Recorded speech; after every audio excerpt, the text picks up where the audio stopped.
What's going on, everyone? So, Isabel May, she's going to play Tatum, who is Sydney's daughter in the upcoming Scream 7 film. And I'm really excited about this element. I've talked about it quite a bit that, I really hope that they don't just kind of brush over it, right? Like, I want to see and explore a little bit of the family life. I'm not saying you have to spend, whatever, half the film explaining, like, the family dynamic, but I hope that it's not something we just pick up Sydney and the family's there and, they just kind of like have a quick scene and then that's it, right? Like, and then it's just kind of everyone's doing their own thing. Like, I want to see, how is Tatum as a daughter? How is Sydney as a mother, right? How is Sydney as a wife? How is Mark as a father and a husband, right? Like, I mean, this is such a huge monumental thing in the Scream universe, right? Like, I mean, you're talking about Sidney Prescott. Let alone would she even be able to bear kids is something that, it would be an honest question. But more than anything, it's like the fact that she found somebody that she loves, cares for, and trusts enough to marry and have kids with, right? Like, that is wild, right? Like, if you look at the history of Sydney and Scream and just the relationship she's had, right? Like, so to me, I do think that this is very important to really get across and establish. Again, not saying that you have to spend 30 minutes explaining all this, but have like quick little scenes of the family dynamic. Is Sydney overbearing as a mother? Is she, a little guarded and reserved as a wife, right? Or is she just kind of this bubbly, like happy, like, yeah, go do your thing, right? Like, is Tatum a little rebellious? Or is she, kind of just like, hey, like, good kid, go with the flow type thing. I'm really excited to see kind of all these dynamics. But one thing in particular, right, and I want to talk about, because again, I've talked about the family dynamic and all that stuff on numerous occasions, but I really hope, and it saddens me that I even have to make this, but I really hope that they don't go with Tatum the Jill route, right? I love Jill. I love that, I literally am, or before recording this video, was watching Scream 4. It was on AMC or whatever, one of those, IFC, something like that. And one of those things. But, and it kind of made me want to make this video and talk about this video of, like, Jill, that surprise, that shock and everything was original. It was great. It was, it was something that we didn't really see coming. The new final girl that is being prepared and propped up to be the face of the franchise going forward is actually the psycho killer, right? And it was her all along type thing. My concern is, and I've talked about this, like, I don't want to see Scream start to just cycle through the greatest hits again, right? Like, where you're essentially remaking past Scream films. And you might be thinking, there's no way they do that. Well, there was no way that they were going to do Billy 2.0.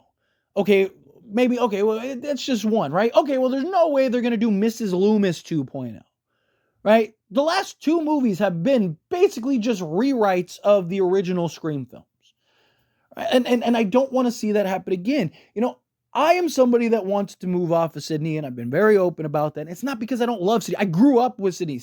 Scream is my favorite horror franchise. I love Sidney Prescott. But my concern is, at what point does the brother, sisters, cousins, nephew, or the best friend, or whatever, at what point does that start getting played out?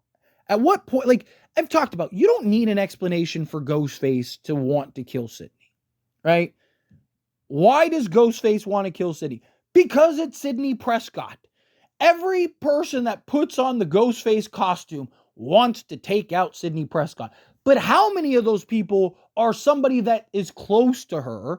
And at what point do you just go, Sydney's a terrible judge of character? At what point do you go, at what point does one of these people get close enough in order to take her out?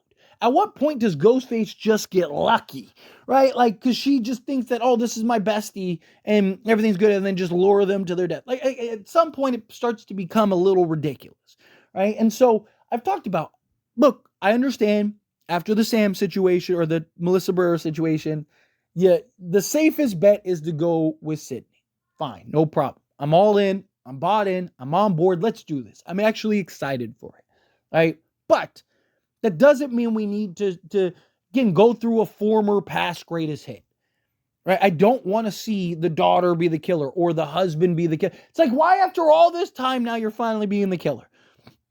Why would her daughter want to, like, oh, my life's ruined because you're my mother? Like, I just think it's ridiculous, right? Like, and I don't want to see them go the Jill route again, or go, because again, Tatum is supposed to be Sydney's daughter, who more likely than not is going to end up being the character that they grow and develop over these next 2 or 3 films to be the face of the franchise moving forward. That is probably what is going to happen here. So I don't want to see them turn her into Jill 2.0. Keep it simple, right? Talk about this. Again, Ghostface doesn't need a reason to go after Sidney. Have the motive be 50 other things, or about the friend group, or whatever, or go the cult route, or whatever. There's so many other ways that you can go about it, especially in the Scream universe. I would rather them blatantly rip off another franchise, but at least it's new and fresh in the Scream universe, right? Like, than just draw up the same old, right? Give me something where, like I said, Sydney's more in the mix of it all. She's at the center of it, but it's more so she's in the mix of it all. She can still be the main character. I mean, again, Scream 4, sticking with Scream 4, did an excellent job, right? Like, and that's something that, I mean, we've talked about on the Lethal Collective, all of it. Like, it's crazy to me that we already have the blueprint, and the current writer for Scream 5, 6, and now 7 hasn't been able to just, like, you want to rip off the way that they structured Scream 4.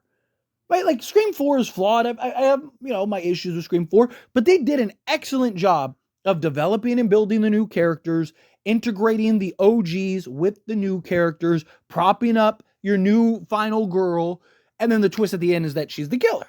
Right? Like, so again, if you're going to copy anything, copy the blueprint that was laid in Scream 4.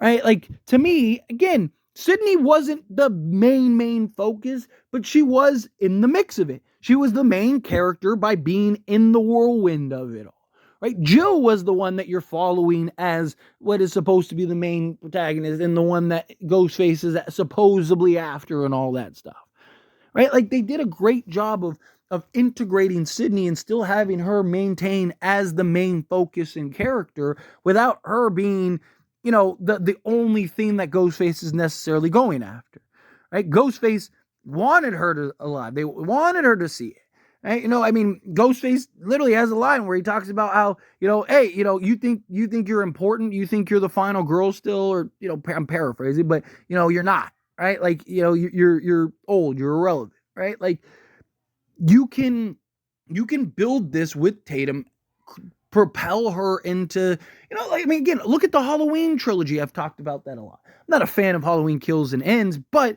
again, you saw Laurie's the main focus, the main target, the main everything, but her family gets thrown in the mix, and then you see Laurie slowly start to fade in the background as Allison is propelled up into the main character role. Do the same thing. Right? Again, there's blueprints everywhere. If you're going to rip something off that was successful in executing what you're trying to execute. Right? Have Sidney be the main component in this film, Tatum one of the main supporting characters, and then, Scream 8, which we know is already greenlit, Sidney still in the forefront, but, maybe a little bit, because Sidney's supposed to get like 40 minutes in this film. Maybe she drops to like 30. Right? And then Tatum gets, the 40 minutes. And then, by Scream 9, Sidney's, 25 minutes, and Tatum is, the 40 minutes or whatever, right? Like, start to slowly create that balance for these films. But again, I want to see her be a target. I don't want to see her be Ghostface. Create it to where, again, at some point you're going to have to hand the keys to somebody. The idea was Sam and Tara. Those were going to be the ones in the core 4 and all that stuff. Well, obviously you can't do that anymore. So you got to pick a new direction. Like, again, the beauty of Scream is you never have to start over, right? If you do it properly and you do it correctly, you can make films forever. You make a new film every year for all of existence. We could have Scream 732, right? Rather than Scream 7. So anyway, as always, this is a discussion. I pass a question on you. Let me know your thoughts and opinions down in the comments. That being said, if you haven't liked this video, hit that like button. Else not, so we enjoy these types of videos, and I truly appreciate it. Not subscribe channel. What are you doing? Hit that subscribe button. Turn on the bell notifications. Appreciate y'all. See you in the next one.